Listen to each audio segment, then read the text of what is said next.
যে আল্লাহ পাক ওয়াদা করেছেন, তার রাসূল সাল্লাল্লাহু আলাইহি ওয়াসাল্লাম হাদিসের মধ্যে বলেছেন, ইনশাআল্লাহ তাআলা বর্তমানের এই দুর্দিন ইনশাআল্লাহ কেটে যাবে, ইনশাআল্লাহ কেটে যাবে। একটা প্রজন্ম আসবে যাদের হাতে আল্লাহ রাব্বুল আলামিন দ্বীনের বিজয়ের পতাকা দান করবেন ইনশাআল্লাহ। কত সালে কত বছর পর আমরা জানি না, কিন্তু এতটুকু জানি এটা হবে ইনশাআল্লাহ। যারা হবে, যাদের দ্বারা হবে, তারা কোশ্চিনকালেও এরকম রিয়া, অহংকার, হিংসা বিদ্বেষ, আইওয়াস, হারামখোর, দুনিয়ামুখিতা এ ধরনের সংস্কৃতিতে অভ্যস্ত হবে না ইনশাআল্লাহ। যাদের দ্বারা হবে দেখবেন তারা তাওহীদপন্থী হবে, সুন্নাহপন্থী হবে, হালাল খাবে, ওদের পারিবারিক আদর্শ ঠিক থাকবে, ওদের মাঝে ঐক্য থাকবে এবং নিজের জান মাল সময় শ্রম দিয়ে তারা আল্লাহর পথে কাজ করবে ইনশাআল্লাহ। দেখে নিয়েন তাদের দ্বারা ইসলামের বিজয় হবে ইনশাআল্লাহ। মাঝখান থেকে কি হলো? মাঝখান থেকে আমি, আপনি, আমাদেরকে আল্লাহ পাক একটা সময় দিয়েছিলেন 30 বছর, 40 বছর, 50 বছর, 60 বছর। এই সময়টুকুকে আমরা অপচয় করলাম, আর কিছু না। আর এই সময় একটা চান্স একবার চলে গেলে আর কখনো আসবে না। ইমাজিন, আপনি মনে করেন ইউ আর ডেড, আপনি মারা গেছেন, তারপর বুঝবেন যে আপনি মারা যাওয়ার পরেও উম্মার কিছুই যায় আসে নাই, এই মহাবিশ্বের কিছু যায় আসেনি, আপনি এসেছেন চলে গেছেন।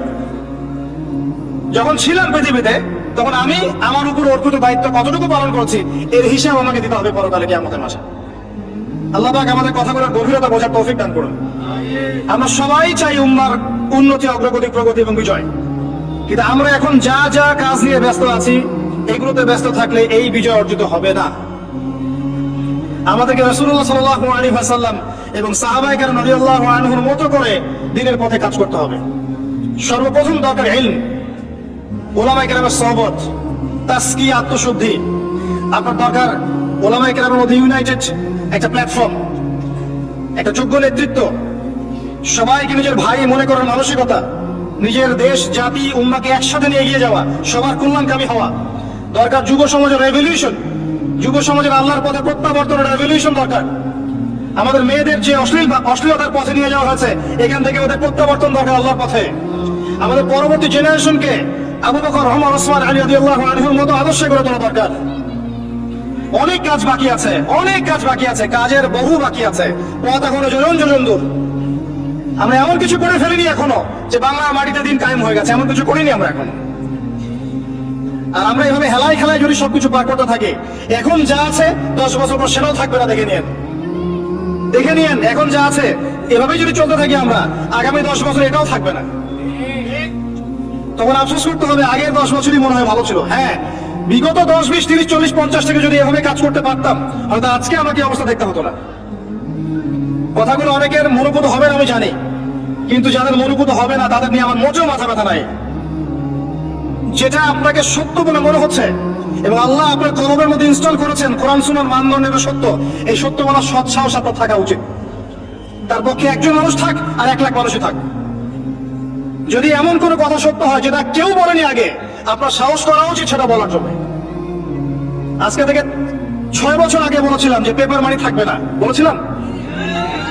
আগামী 10 বছরের মধ্যে দেখবেন ইনশাআল্লাহ তাআলা, আল্লাহু আ'লাম বছর কত, আগামী সময়গুলোতে দেখবেন পেপার মানি বলে কিচ্ছু থাকবে না, ডিজিট দিবে খালি ডিজিট।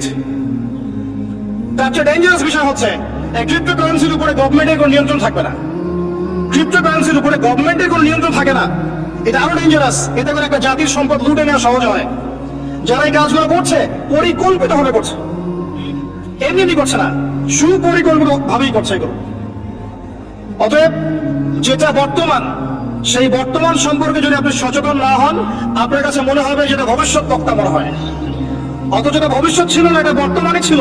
আপনি বর্তমান সম্পর্কে গাফেল ছিলেন বলেই বুঝতে পারেন নাই। এখনো যেটা বললাম এটা বর্তমান, এটা ভবিষ্যৎ নয়। বর্তমান সম্পর্কে গাফেল থাকলে আপনি বুঝতে পারবেন না। লাহুম কুলুবুন লা ইয়াফকাহুনা বিহা ওয়া লাহুম আযানুন লা ইয়াসমাউনা বিহা ওয়া লাহুম আ'য়ুনুন লা ইউবসিরুনা বিহা উলাইকা কাল আনআম বাল হুম আদাল ওয়া উলাইকা হুমুল গাফিলুন। আজকের বক্তব্যের টপিক এটা ছিল না যে আমি আলোচনা করলাম, আমি অন্য কিছু চিন্তা করেছিলাম, কিন্তু আমি আশা করি কথাগুলো আপনাদের কাজে দিবে, এই কথাগুলো মানুষের কাছে ছড়িয়ে যাবে ইনশাআল্লাহ। প্রথম কথা হচ্ছে উম্মার অবস্থা ভালো না, মুসলিম উম্মার অবস্থা এখন ভালো না। এখন সেই সোনালী যুগ চলছে না। এটা আবু বকর, ওমর, ওসমান, আলীর যুগ নয় রাদিয়াল্লাহু আনহুম। এটা উসমানীয় খেলাফত নয়, উমাইয়া, আব্বাসীয়, ফাতিমি খেলাফত নয়। এটা মিশরের মামলুক শাসন নয়, কর্ডোবার ইসলামী খেলাফত নয়। এটা তো অটোমান এম্পায়ারদের মতো সময়ও নয়, যখন অ্যাটলিস্ট একটা শেল ছিল। এতিম অবস্থায় আছি আমরা। সারা ওয়ার্ল্ড ওয়াইড তাকান, দেখবেন মুসলিমদের স্বতন্ত্র কোনো খেলাফা স্টেট নাই, আছে? পুরো মুসলিম উম্মার দিকে তাকান, যেদিকে তাকাবেন সেদিকে মুসলিমরা মার খাচ্ছে, দেখবেন। যে কোনো কান্ট্রি বেছে নেন, দেখবেন মার খাচ্ছে। পুরো উম্মার দিকে তাকান, মুসলিমরা আছে সবচেয়ে বড় সুদখোর। মুসলিমরা সুদ খাচ্ছে। মুসলিম উম্মার যুবকরা আজকে নাস্তিক হয়ে যাচ্ছে। জেনারেল লাইনে পড়া ম্যাক্সিমাম যুবক কোরআন তেলাওয়াত করতে পারে না। ম্যাক্সিমাম মেয়েরা আজকে বেপরদায় চলছে। ম্যাক্সিমাম আলেমদের মধ্যে আপনি দেখবেন বিভক্তি। উম্মাহ সেই সোনালী যুগে আর নেই এখন। পলিটিক্যালি আপনার কাছে কোনো পাওয়ার নাই, ইকোনমিক কোনো সেকশন নাই, স্বতন্ত্র কোনো ইকোনমিক সিস্টেম নাই, কোনো মিডিয়া নাই আপনার স্বতন্ত্র, স্বতন্ত্র প্রযুক্তিও নাই, স্বতন্ত্র সামরিক বাহিনী নাই। এবং কয়টা মুসলিম কান্ট্রি আপনি পাবেন যাদের পারমাণবিক অস্ত্র আছে? ওভারঅল সারা বিশ্ব জুড়ে আমাদের অবস্থা ভালো না, এটাকে বুঝতে হবে আপনাকে। এরপর আপনাকে চিন্তা করতে হবে কিভাবে কাজ করা যায় ব্যক্তিগত পর্যায়ে, as a nation, as a উম্মাহ, as a family, as a organisation, কিভাবে আগানো যায়। কোন ফিকির দেখি না আমি যুবকদের মধ্যে এখন। কয়টা যুবককে আপনি দেখবেন যারা ফিকির করছে? জেনারেল লাইনে পড়া। কাদের মধ্যে ফিকির আছে? যখন আল্লাহ যাদেরকে দায়িত্ব দিয়েছেন তারা ফিকির করে না, আল্লাহ অন্য কওমকে নিয়ে এসে ওদের জায়গায় বসায় দেন। ইয়াস্তাবদিল কওমান গায়রাকুম সুম্মা লা ইয়াকুনু আমসালাকুম। আল্লাহ সূরা মুহাম্মাদের মধ্যে বলেছেন, ইন তানসুরুল্লাহ ইয়ানসুরুকুম, তোমরা আল্লাহকে সাহায্য করলে আল্লাহ সাহায্য করবেন। আমরা যদি আল্লাহ দিনকে সাহায্য না করি, দিন কি এমনি এমনি প্রতিষ্ঠা হবে নাকি? ইন্নাল্লাহা লা ইউগাইয়িরু মা বিকওমিন হাত্তা ইউগাইয়িরু মা বিআনফুসিহিম। যতক্ষণ আল্লাহ পাক ততক্ষণ কোন জাতির অবস্থা পরিবর্তন করেন না যতক্ষণ ওই জাতি তার অবস্থা পরিবর্তনের চেষ্টা করে না। অবস্থা আপনার কাছে ব্যাখ্যা করলাম, উম্মার অবস্থা কি সারা ওয়ার্ল্ডে। এখন আপনি নিজে ব্যক্তিগতভাবে চিন্তা করেন কি করা যায়। অপশন আছে কয়েকটা আপনার সামনে। যেমন করে চলছেন ফিরছেন এভাবেই চলেন ফিরেন। একসময় হায়াত শেষ হবে, মারা যাবেন, শেষ। এই দুনিয়ার জীবনে ভোগ বিলাস, টাকা পয়সা, বাড়ি গাড়ি সব পাবেন, কোনো সমস্যা নাই। একসময় হায়াত শেষ হয়ে যাবে, আপনি ডেড, এবং আপনার নাম ইতিহাস থেকে মুছে যাবে। পৃথিবী থেকে এমন ভাবে চলে যাবেন যেন পৃথিবীতে কখনো আসেনি নাই। অপশন বি, আপনি নিজে যতটুকু বোঝেন আমল করেন, পরিবারটাকে ইসলামিক আদর্শে করে তোলেন, পরিবার ছাড়া আর কিছু করেন না, পরিবার নিয়ে পড়ে থাকে, কোনো সমস্যা নাই, এটা একটা খেদমত। অপশন সি, আল্লাহ পাক আপনাকে আরো বেশি কিছু দিয়েছেন, পলিটিক্যাল পাওয়ার, সোশ্যাল পাওয়ার, উম্মার মধ্যে আপনি আলেম হয়েছেন, আপনার কথা আরো 10, 20, 30 জন মানুষ শুনে, এই মানুষগুলোকে তো দিনের পথে আনতে হবে, এটা দিনের খেদমত। সবচেয়ে সেরা অপশন হচ্ছে এটাই, নিজে আমল করা, পরিবারকে বাঁচানো, সমাজের মানুষকে সচেতন করা। আল্লাহ পাক যতটুকু সামর্থ্য দিয়েছেন এই সামর্থ্য দিয়ে দিনের খেদমত করতে চেষ্টা করো। ছোট ছোট খেদমত ইনশাআল্লাহ পরবর্তীতে বড় উপকার নিয়ে আসবে ইনশাআল্লাহ। আল্লাহ পাক আমাদেরকে দিনের জন্য কবুল করুন, আমিন। যাবতীয় লৌকিকতা ত্যাগ করার তৌফিক দান করুন। যাবতীয় রিয়া, অহংকার, হিংসা, বিদ্বেষ, গীবত, তহমত, সমালোচনার সংস্কৃতি বর্জন করার তৌফিক দান করুন। আল্লাহ পাক আমাদের মধ্যে বিভক্তিগুলোকে দূর করে দিন। আল্লাহ পাক আমাদেরকে স্মার্ট মুসলিম হওয়ার তৌফিক দান করুন। আল্লাহ পাক আমাদেরকে বিশ্বের অবস্থা বোঝার তৌফিক দান করুন, উম্মার অবস্থা বোঝার তৌফিক দান করুন, যুগোপযোগী করণীয় ফিক্স করার তৌফিক দান করুন। আল্লাহ পাক আমাদের যুবক ভাইদেরকে হেদায়েত দান করুন। আমাদের যুবতীদেরকে আল্লাহ পাক দ্বীনের পথে ফিরিয়ে নিয়ে আসুন। প্রত্যেক ঘরে ঘরে আল্লাহ পাক ইব্রাহিম তৈরি করে দিন। প্রত্যেক ঘরে ঘরে আল্লাহ পাক ইসমাইলের মতো সন্তান তৈরি করে দিন। প্রত্যেক ঘরে ঘরে আল্লাহ পাক হাজরা, সারার মতো স্ত্রী তৈরি করে দিন। প্রত্যেক ঘরে ঘরে খাদিজা রাদিয়াল্লাহু আনহা তৈরি করে দিন, আয়েশা রাদিয়াল্লাহু আনহা তৈরি করে দিন। আল্লাহ পাক যুব সমাজকে রাসূলুল্লাহ সাল্লাল্লাহু আলাইহি ওয়াসাল্লামের সাহাবীদের মতো কবুল করুন। এবং আগামী এই 50 বছরের যে লড়াই সামনে আসতে যাচ্ছে, আল্লাহ পাক এই লড়াইয়ে উম্মাহকে যেন বিজয়ী করেন, আল্লাহুম্মা আমিন। উম্মার বিজয় সংগঠিত করানোর জন্য যেরকম ঈমান, আমল, ত্যাগ, মুজাহাদা, দাওয়াত, মেহনতের দরকার, আল্লাহ পাক আমাদের প্রত্যেকের কলমের মধ্যে এই চেতনা নাজিল করে দিন, আল্লাহুম্মা আমিন। মনে হয় একটা দেহ, একটা বডি চোরাবাড়িতে ঢুকে গেছে। চোরাবাড়ি বোঝেন? একটা বডি চোরাবাড়িতে ঢুকে গেছে। প্রথমে ছিল টাকনু পর্যন্ত। যখন টাকনু পর্যন্ত ছিল তখন সে নড়াচড়া করার চেষ্টা করেছে। আশপাশের মানুষরা ওকে বুঝিয়েছে নড়াচড়া করো না, টাকনু পর্যন্ত আছো, হাঁটু পর্যন্ত চলে যাবা। সে নড়াচড়া করা থামিয়ে দিয়েছে। নড়াচড়া না করা সত্ত্বেও একদিন তার হাঁটু ডুবে গেছে। হাঁটু ডুবে যাওয়ার পর আশপাশের মানুষ আবার বুঝিয়েছে খবরটা নড়াচড়া করো না, যদি আর নড়াচড়া করো তোমার উরু পর্যন্ত ডুবে যাবে। সে বেচারা নড়াচড়া করে নাই, দাঁড়িয়ে আছে। নড়াচড়া না করা সত্ত্বেও একদিন তার থাই পর্যন্ত ডুবে গেছে। এভাবে আস্তে আস্তে কোমর, তারপর আস্তে আস্তে বুক, আস্তে আস্তে গলা। আমার কাছে এখন মনে হয় যে গলাটুকু যে বাকি আছে এইটুকু খুব কষ্ট করে উঠতে চেষ্টা করছে। কিছু মানুষ এই গলা সহ বডিটাকে বের করার চেষ্টা করছে, আর আশপাশের ওই মানুষগুলো এখনো বলে যাচ্ছে নড়াচড়া করো না, নড়াচড়া করো না, নড়াচড়া করলে তোমার এই গলাটুকু ডুবে যাবে। এই গলাটুকু একদিন ডুবে যাবে, এমনিতেই ডুবে যাবে। যদি সে প্রথম অবস্থায় নড়াচড়া করতো আর আশপাশের মানুষগুলো সবাই মিলে তাকে হেল্প করতো, আজকে এই বডিটা স্বাধীনভাবে ঘুরতে পারতো ইনশাআল্লাহ তাআলা। আর এই বডিটা হচ্ছে সারা বিশ্বের মুসলিম উম্মাহ, এই বডিটা হচ্ছে সারা বিশ্বের মুসলিম উম্মাহ। জানি না আমার কথা আপনি বুঝতে পারলেন কিনা। বাস্তবতা এমনই, বাস্তবতা এমনই। এখন আপনি চেষ্টা করছেন বের করার নিজেকে, আবার পুরো দেহটাকে বের করব, পুরো দেহটা আবার স্বাধীনভাবে হাঁটবে ইনশাআল্লাহ। কিন্তু আশপাশের মানুষ বলবে নড়াচড়া করো না, নড়াচড়া করো না, যতটুকু আছে এতটুকু ডুবে যাও। এরা শুরু থেকে এই কথাই বলে এসেছিল, আজ পর্যন্ত এই কথাই বলে যাচ্ছে। বডি আস্তে আস্তে টাকনু, হাঁটু, কোমর, বুক, গলা পর্যন্ত ডুবে গেছে। পুরো বিশ্বের দিকে আপনি তাকিয়ে দেখেন, মুসলিম উম্মার এর চেয়ে বেস্ট এক্সাম্পল আমার কাছে জানা নেই এখন। তবে ইনশাআল্লাহ এই দিন থাকবে না। ইনশাআল্লাহ তাআলা আল্লাহ পাক অচিরেই এমন প্রজন্ম নিয়ে আসবেন যারা পুরো গলা সহ বডিটাকে টেনে বের করবে ইনশাআল্লাহ। এখন আমরা যা করছি এগুলো করতে থাকলে কখনোই কাজ সম্ভব হবে না। প্রথম যে কাজটা দরকার, প্রিয় ভাইরা আমার কথায় মন খারাপ করবেন না, প্রথম যে কাজটা দরকার সেটা হচ্ছে তাওহীদ, আল্লাহ পাকের একত্ববাদ। এই তাওহীদের সাথে কোনো কিছুর শরীক করা যাবে না, টোটালি খালেস তাওহীদ লাগবে।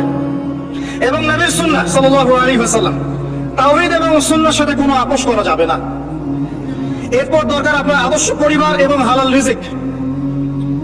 এরপর দরকার আপনার উম্মার মধ্যে ঐক্য এবং ওলামায়ে কেরামের কাছে গিয়ে দ্বারস্থ হয়ে তাদেরকে রিকোয়েস্ট করা যে আপনারা ঐক্যবদ্ধ হন আল্লাহর ওয়াস্তে। আর কবে ঐক্যবদ্ধ হবেন, কবে ঐক্যবদ্ধ হবেন? আপনাদের দিকে সবাই তাকিয়ে আছে, কেউ আমার দিকে তাকিয়ে নাই, আপনার দিকে তাকিয়ে নাই, উম্মাহ তাকিয়ে থাকে ওলামায়ে কেরামের দিকে যে আপনারা ঐক্যবদ্ধ হবেন এবং সবাইকে নেতৃত্ব দিবেন। জনগণ, আমাদের মতো আম জনগণ কখনো নেতৃত্ব দেওয়ার যোগ্যতা অর্জন করতে পারে না। যাদের যোগ্যতা আছে তাদেরকেই ঐক্যবদ্ধ হতে হয় এবং এগিয়ে নিতে হয় উম্মাহকে। এখানে ঐক্যের দরকার আছে, এই জায়গায় কাজ করা দরকার, লিবারাল প্ল্যাটফর্ম দরকার। সারা জীবন যদি একজন আরেকজনের বিরুদ্ধে একটার পর একটা সিরিয়াল পর্ব করতেই থাকি কোনোদিনও উম্মার মাঝে ঐক্য হবে না। আপনি অনলাইনে ঢুকলেই দেখবেন একজন আরেকজনের এগেনস্টে, আরেকজনের এগেনস্টে।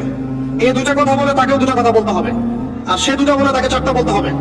একজন একটা বই লিখেছে, এই বইটাকে নিয়ে আর 10টা পর্ব করে তাকে ডমিনেট করতে হবে। আরেকজন আরেকটা বই লিখেছে, ওটাকে ডমিনেট করে একটা 10টা পর্ব করতে হবে। চলছে এগুলো কন্টিনিউয়াস। কবে এগুলো থেকে বের হতে পারবো আমরা? আর এই অভ্যন্তরীণ ট্রন্ডলগুলো আদৌ কি কখনো শেষ হবে কিনা? আই ডোন্ট থিংক সো, আমার মনে হয় না। যদি নাই হয়, অ্যাটলিস্ট যারা লিবারাল চিন্তা করে তাদের তো উচিত ছিল ঐক্যবদ্ধ হওয়া।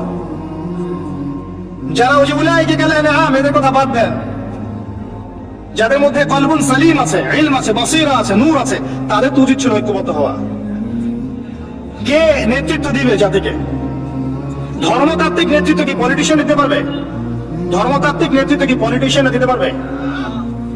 তাদের কাছে তো ধর্ম নাই, বিকজ তাদের কনসেপ্ট ডিফারেন্ট। তাদের কনসেপ্ট হচ্ছে ধর্ম এবং পলিটিক্স আলাদা জিনিস। ধর্ম আপনি ঘরে পালন করবেন, মসজিদে পালন করবেন, এর কথা আপনি রাজনীতিতে বলতে আসবেন না। এদের কনসেপ্ট এমন। এই কনসেপ্ট বাদ দেন, যারা ধর্মকেন্দ্রিক চিন্তা করছেন তাদের ধর্মতাত্ত্বিক নেতৃত্ব কে দিবে? তারা দিবে না, আলেম ওলামা দিবেন। এখানে কি দরকার আছে না? আহ্বান করতে পারবো সর্বোচ্চ যে আল্লাহর ওয়াস্তে আপনারা ঐক্যবদ্ধ হন, একটা ইউনাইটেড মুসলিম উম্মাহ ফর্ম করেন। আগামী দিনের তরুণ প্রজন্ম এবং পরবর্তী জেনারেশন, আমাদের মা বোনরা, তরুণীরা সবাই তাকিয়ে আছে উলামায়ে কেরামের দিকে, সবাই তাকিয়ে আছে।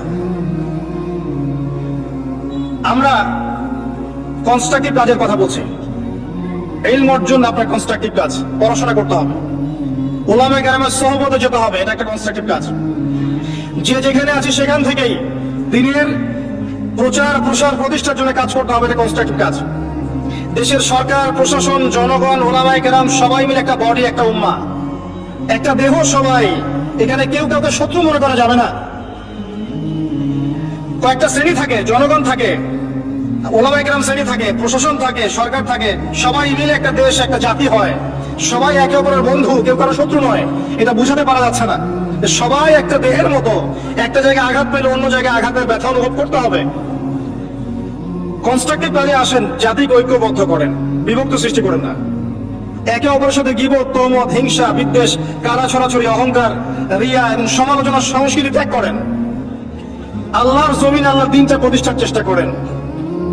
এই কথাগুলো আজ থেকে 10-20 বছর পরে গিয়ে আপনারা বুঝতে পারবেন ইনশাআল্লাহ। তো অপেক্ষা করতে থাকেন। সময় যেভাবে পরিবর্তন হচ্ছে, আজকে থেকে 10টা এবং 20টা বছর যেতে দেন, তারপর দেখবেন অবস্থা কেমন হয়।